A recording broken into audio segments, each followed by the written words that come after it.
Signal gasoline. Signal, the new gasoline you can prove is superior.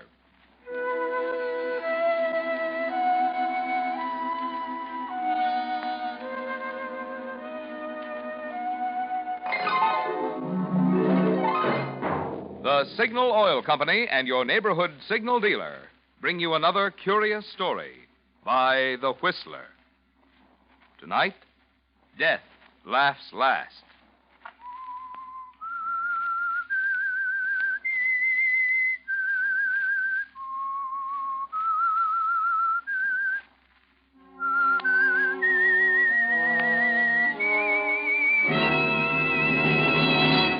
I am the Whistler, and I know many things, for I walk by night. I know many strange tales hidden in the hearts of men and women who have stepped into the shadows. Yes, I know the nameless terrors of which they dare not speak.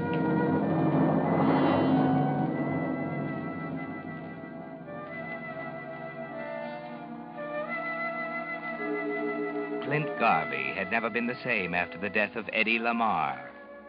Eddie was his closest friend. They'd gone to school together, come up from the streets into the big time side by side. Their partnership had been a profitable one. Eddie had plenty of money. There were no domestic troubles. His health was good. And Clint had always seemed puzzled as to why a man like Eddie would commit suicide. It just wasn't in the cards. Still, no matter how much pressure Clint put on the police department, their answer was always the same. Did you forget it, Garvey? It was suicide. The coroner says so, the police surgeon says so, and I say so. You could still be wrong. Oh, look. It's been a year now. 1 year this month since we went on the case. We've gone into every angle.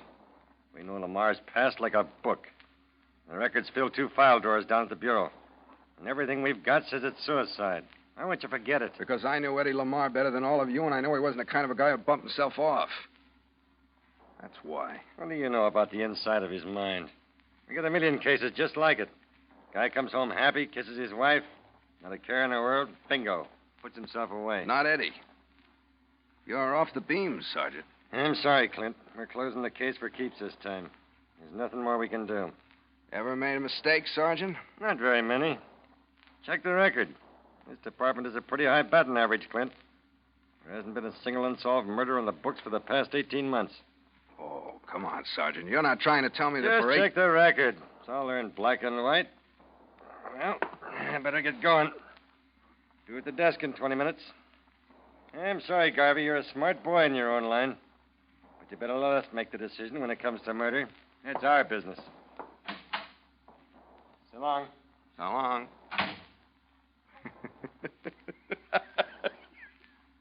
Yeah, the boobs. The poor, dumb boobs. Oh, what I'd give to tell them off.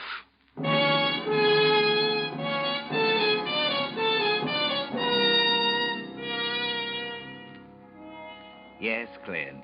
If there were only a way you could tell them off, show them what blundering saps they are. It was a perfect crime, wasn't it? So perfect that for the past year you've had a wonderful time playing with them, watching them stumble, goading them on, almost daring them to discover how Eddie Lamar really died. Yes, Clint, it was a new kind of sport, full of thrills and danger. But you knew you were safe, because it was so perfect. No loopholes, no loose ends. You saw to that when you killed him. How you'd love to tell the public the real story of Eddie Lamar and then lean back and laugh with the rest of them while Chief Bradshaw and his clowns crawled into their holes. But that's the trouble with a perfect crime, isn't it? You can't tell anybody. You've just got to sit back and smile and boil a little inside. And then, one Saturday night on the highway north of San Diego, your lights pick up a hitchhiker at the edge of the road. Where to, buddy? Stick 'em up. Hey, wait a minute, pal. You don't know... You heard what I said. Stick 'em up. Okay. Now, get out of the car.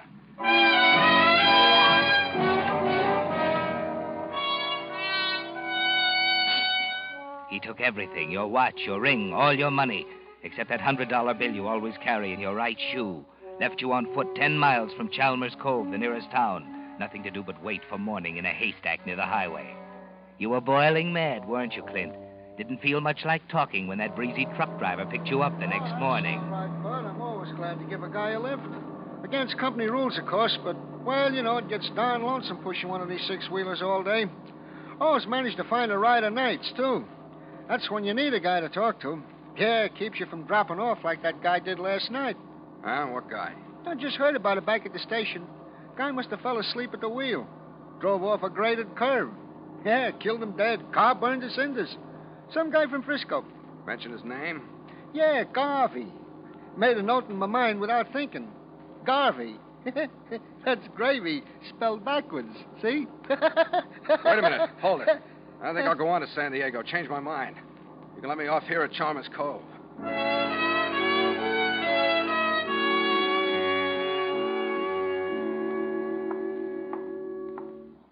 Yes, sir. Got a room for me? Yeah, I think so. I can give you 29. That'll be $4 with that. That'll do. My name's Lawrence. Sign the register, please. Yeah. Okay. Now give me one of those newspapers, will you? Here you are. The maid will be in to make up the room right away. Tell her to skip it for a couple hours. I want to be alone.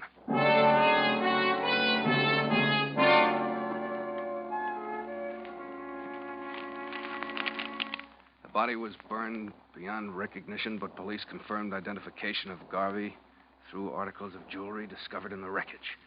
The car, a 39 Buick Coupe, was purchased by the victim in San Francisco. I'm dead. What do you know? I'm dead.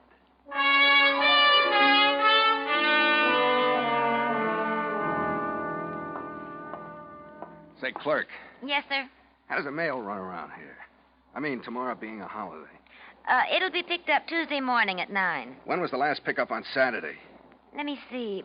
Was it 5? Yeah, that's right. 5 o'clock Saturday afternoon. I see. Your mind's going a mile a minute, isn't it, Clint? A whole year of talking to yourself, of chuckling in private at the stupidity of Bradshaw and his homicide detail. And now it's laid right in your lap.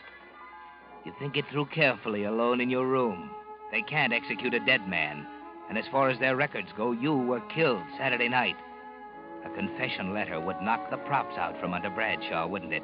A letter from a dead man telling the citizens what a bunch of clowns they've got in the police department.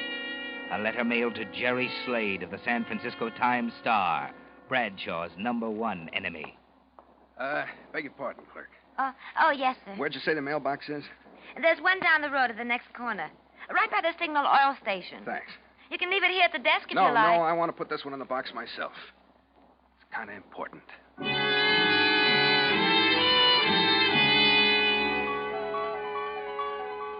And Jonathan Skinny Wainwright, the general who saw the stars and stripes hauled down. Morning, Mr. Lawrence. Checking out?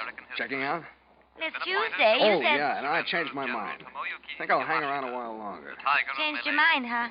Yes, it's Any idea how long? Can't tell. It all During depends. the 3 I see. intolerable years he spent as a prisoner of Isn't the it Japs.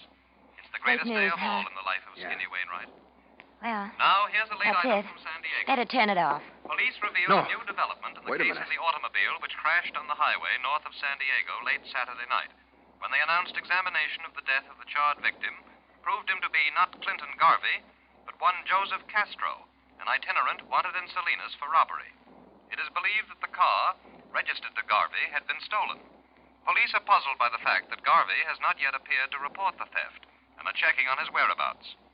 And that's the news to this What's the moment, matter, ladies Mr. and gentlemen. Lawrence? Your reporter is What time is it? Lyle Craig. 9 o'clock. Stay tuned to this station for The latest mailbox news. mail's picked up at 9. Mailbox? Say, what's the matter, Mr. Lawrence? Where are you going? Police square. There's something wrong with that guy. I bet he's changed his mind again.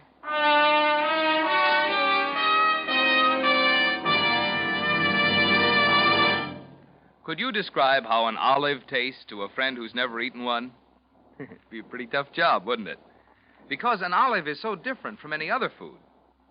And that's the same fix I'm in when I try to describe new Signal gasoline.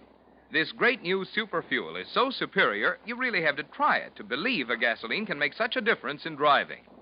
But I can promise you this. With your very first tankful of new Signal gasoline, you'll see the difference. Yes, and feel it, and hear it, too.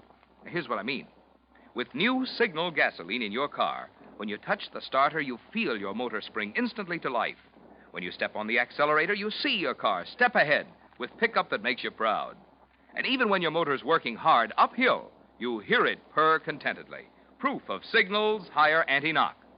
What's more, because you'll be shifting less, and shifting wastes gasoline, you know, you'll enjoy more high-gear miles, actually go farther than ever with new Signal gasoline.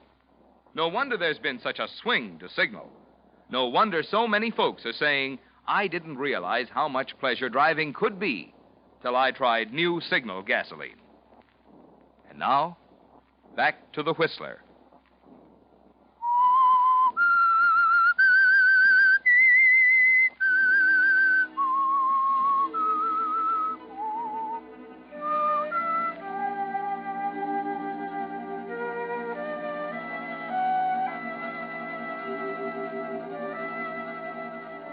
Well, Clint, the shoe's on the other foot now, isn't it? The laugh won't be as loud or as long as you'd hoped if that letter ever reaches San Francisco.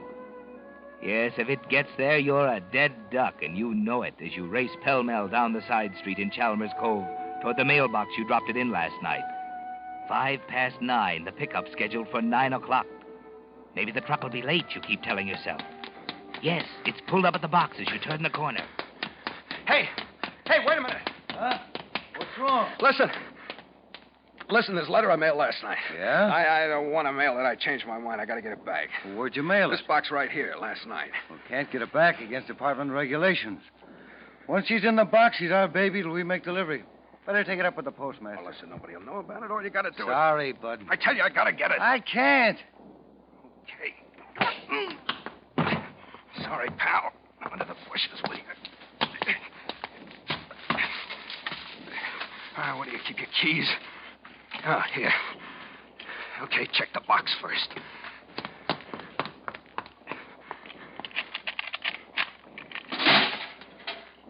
Empty.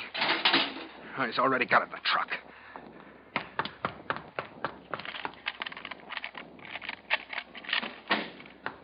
Yeah, 3 mail bags. Okay.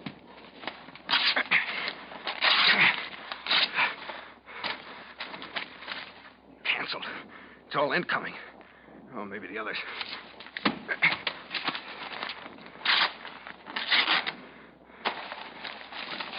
Canceled.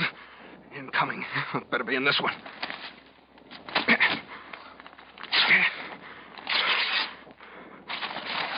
Oh, this is incoming, too. It's been picked up by another truck. Wait a minute. The post office. Yeah, the Los Angeles post office. I still got a chance.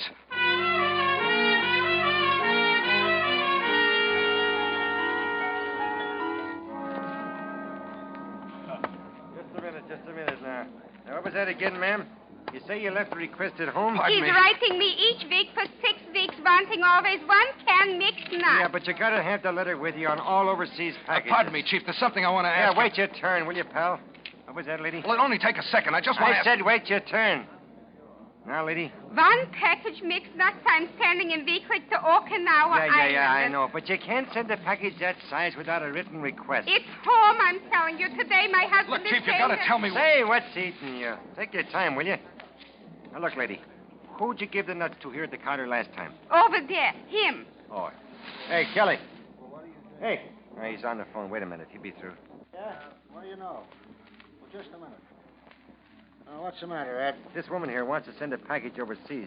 Says you took one from her every week. You left a request at home, she says. Oh, yeah, she's okay. Go ahead, take it. Okay. Okay, lady. Let's see, it'll be 27 cents. Thank you. Next time I bring the letter. Right. Now, what can I do for you, pal? Listen, I sent an airmail letter this morning from Chalmers Cove to San Francisco. What plane will be on? What time did you mail it? It was picked up at 9, maybe a little before. I'll be on flight 6 out of Burbank. Leaves at noon. Thanks. Thanks a lot. Oh, what do you know about that, Ed? What? I had a mail robbery down the line this morning. Yeah? Where? Chalmers Cove. Chalmers Cove. Hey, wait a minute. Where'd that guy go to? Oh, what's the matter? Take the window, Kelly. I got a phone call to make.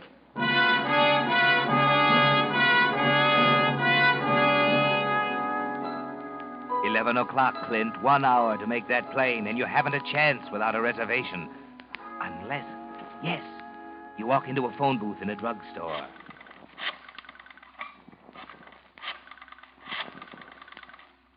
There's a chance it might work. I gotta take it. Hello, Pacific Airlines. This is the Army Priority Board. A civilian passenger for San Francisco will arrive at the airport in a half hour. J.G. Eastlake. Yeah. Give him a 2 priority on Flight 6 at noon. Right. Thank you.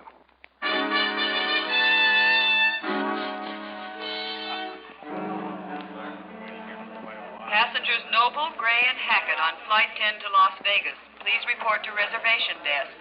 Flight 8 to Phoenix, All right, El Mr. Paso, Stark. and Eastern Baggage Point. checked at 42 pounds. Priority 3. Pardon me, clerk. Just a moment, sir. Be right with you. That's Flight 10 to San Francisco. Change for the Reno plane at midnight tonight. There you are. What can I do for you? I want to leave on Flight 6 to San Francisco. I see. Your name? My name Excuse is... me just a minute. You're Miss Gregg. Yes. I'm Reynolds. Oh, yes. How do you do, Mr. Reynolds? Has he checked in yet? No, he called here about half hour ago. Naturally, we confirm all calls from the priority board by calling back. They've never heard of him. I see. Well, I'll be in the lobby here. All you have to do is give me the eye. Right. Thanks, Mr. Reynolds. What was that name again? Name is Vickers. Howard Vickers. You say you're on Flight 6? I'm trying to make it. I don't have a priority. Oh, I see. Well, there may be a cancellation, of course. Will you wait here in the lobby? Take off in 15 minutes. Yes, I'll wait. You'll have a pretty fair chance. As it happens, we're running 2 sections on Flight 6. 2 sections? Yes. That's a break for you, isn't it? Yeah. Quite a break.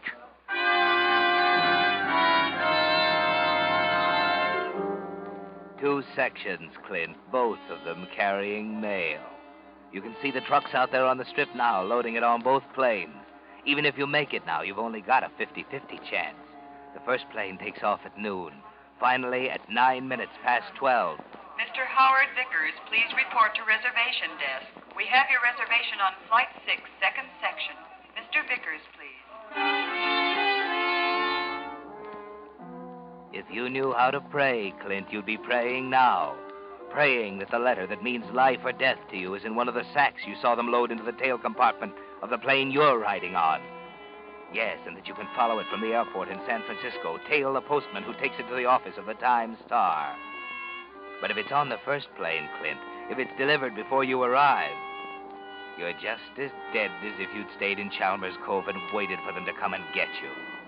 You need a break, Clint, a good, healthy break. Then at 1:30. Fasten safety belts, please. There's nothing to worry about. Fasten safety belts. Fasten safety belts, please. We're going to land. There's absolutely no danger. We've simply run into a storm, and we're landing until it blows over. But where are we? We just passed over the Salinas. It may be necessary to spend the night here. A company limousine will pick you up and take you to a hotel. Just relax. We're landing now. Stewardess. Yes, sir? What about the first section, up ahead? Well, I couldn't say, sir. They may be through the storm. They'll arrive in San Francisco before we do. Well, maybe. I don't know. I'll try to find out for you later.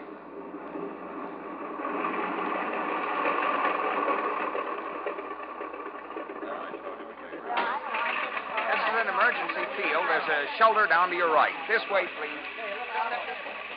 What's the matter, sir? Why, I don't know. Well, you'd better come along, sir. I don't feel well, stewardess. It was a pretty bumpy landing. You'll feel better when you get your feet on the ground. Is everybody gone? Yes. Good. Well, what are you... Never mind. Just do what I tell you and you'll be okay. Get out the keys. But I Don't tell don't- me you haven't got them. They're in your shoulder bag. All right. That's it. All right, now open up that tail compartment. But I have no right Listen, to... sister, I'd hate to drill you. I don't want to play games. See, now get back there and open it up. All right, all right.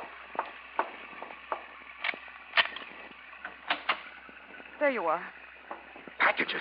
Well, what did you expect? Where's the mail? Letters. There isn't any. It's all express. Don't hand me that. There's got to be letters. There are. On the other plane. Give me those keys.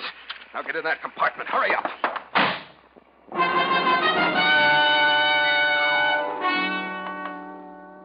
You're pretty panicky, aren't you, Clint? There's no way out of it now. For once, you don't know what to do. And just as you're about ready to give up. A train. If I can make that train. It's a quarter mile along the edge of the field to the tracks. A car is pulled up on the highway at the grade crossing. That's a better idea, isn't it, Clint? A car. Hey! Hey, you! Hey! Yeah? What's up? Wait a minute, will you? Wait a minute! Sure. What's the matter, mister? Had a wet, ain't you? Never mind that. Get out.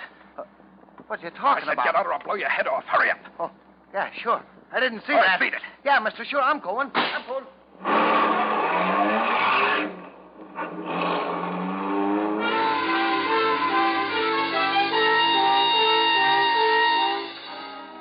You've still got a chance, Clint. The other plane's delayed. Must have been. It's a big storm. Covers all the central California coast. You hit Watsonville at dusk. Take a chance on the shortcut to Los Gatos. You're almost there when... Bridge washed out. I gotta turn back. Back to the junction. Aptos, Soquel, Santa Cruz, Ben Lomond. Sorry, Bud. There's a slide on the pass up ahead. There'll be a 2-hour wait at least. 2 hours. 10 o'clock now. It'll be midnight before you get across the mountains. You can't think of anything but that other plane. If it were delayed long enough, the delivery would be held over until morning. That's the one you're counting on, isn't it, Clint? Then finally, at 4 a.m, you're there. You leave the car on 3rd Street and take a taxi the rest of the way to the Time Star building on Mission Street. There's a one-armed coffee joint across the way where you can telephone.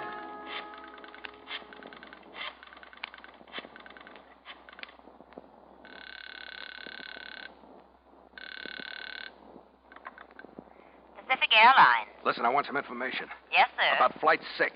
What's your destination, please? Incoming Flight 6 yesterday from Los Angeles. What did you want to know, sir? Did it arrive here?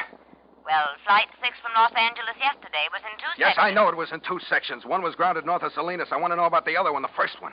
Just a moment, please. What is the reason for your call, sir? Does there have to be a reason? I'm sorry, sir. Is there someone aboard the I'm plane? calling from the San Francisco Times Star. There's a very important airmail letter aboard the first section of Flight 6 addressed to my office, and I want to know whether it'll arrive this morning. Does that satisfy you? Just a moment, sir. The first section of Flight 6 arrived an hour ago. Your letter should be in the 8 o'clock delivery. Thanks.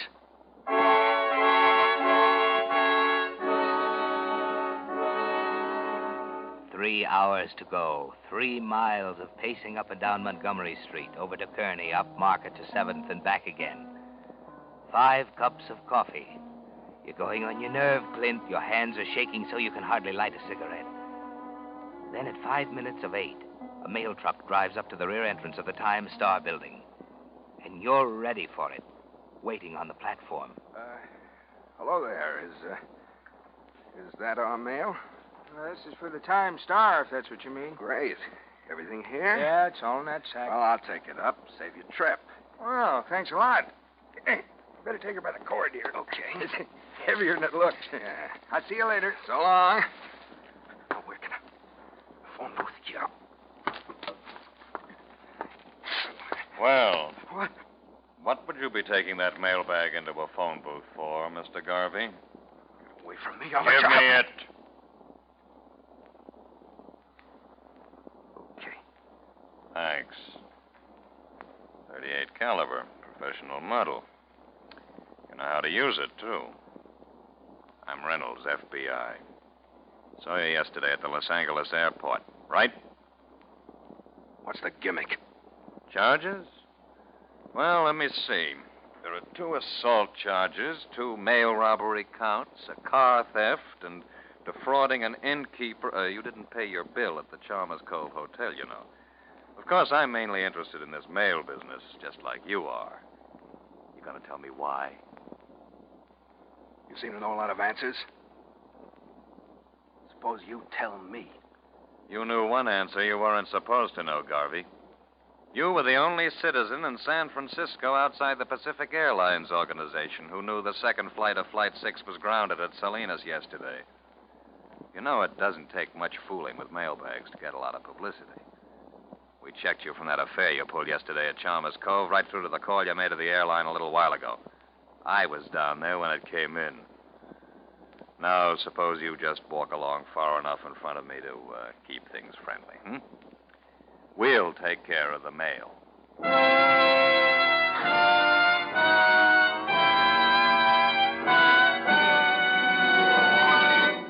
The Whistler will return with the strange ending to tonight's story in just a moment. Meantime, a word about two important items that have been making news recently. One, the atom, and two, new signal gasoline. No, I'm not going to tell you there's atomic power in new signal gasoline. But recent developments in atoms actually did make possible this great new motor fuel, and I'll tell you what I mean.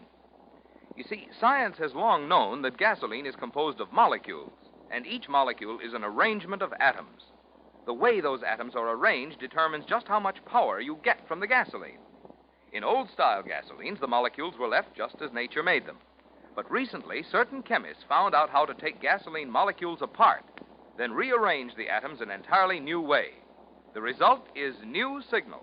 The new gasoline you can prove is superior. Not just a pre-war quality motor fuel, not just old-style gasoline improved, but an entirely new type, super fuel, with performance so immediately apparent you feel it, see it, hear it. Yes, with new signal in your tank, you actually feel your car get young again. And the easy way to prove it? Just drive into one of the friendly stations displaying Signal's familiar yellow and black circle sign and say, fill her up with new Signal gasoline. Now, back to the Whistler.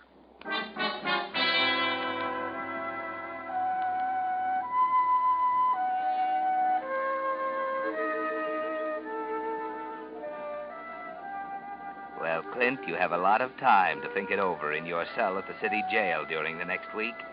It was bad enough to be picked up just as you got to the payoff with a letter practically in your hand. But worse than that is the fact that you were outsmarted. That you're going to be on the receiving end of that horse laugh, as you call it. That's why you're puzzled as the days go by and there's no mention of the letter.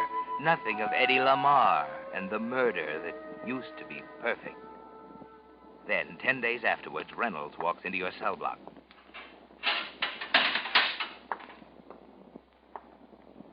Hello, Clint. Oh, We got it. what? The letter. Took you long enough. Yeah. Slow service. Why you been holding it? We haven't? Oh, wait a minute. It wasn't in the sack, Clint. Where was it? Back at Chalmers Cove, the hotel. What? You're a little behind the times, Clint. The airmail rate is 8 cents, not 6.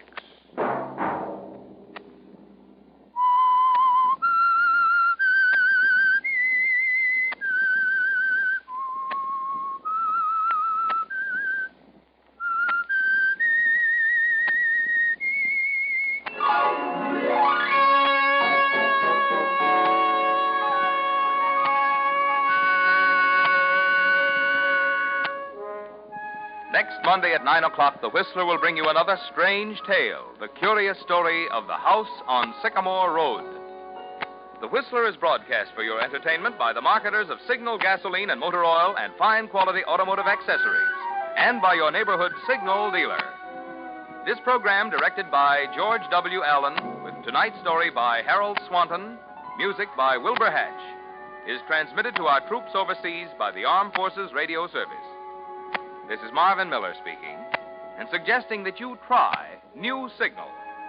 The new gasoline you can prove is superior. This is CBS, the Columbia Broadcasting System.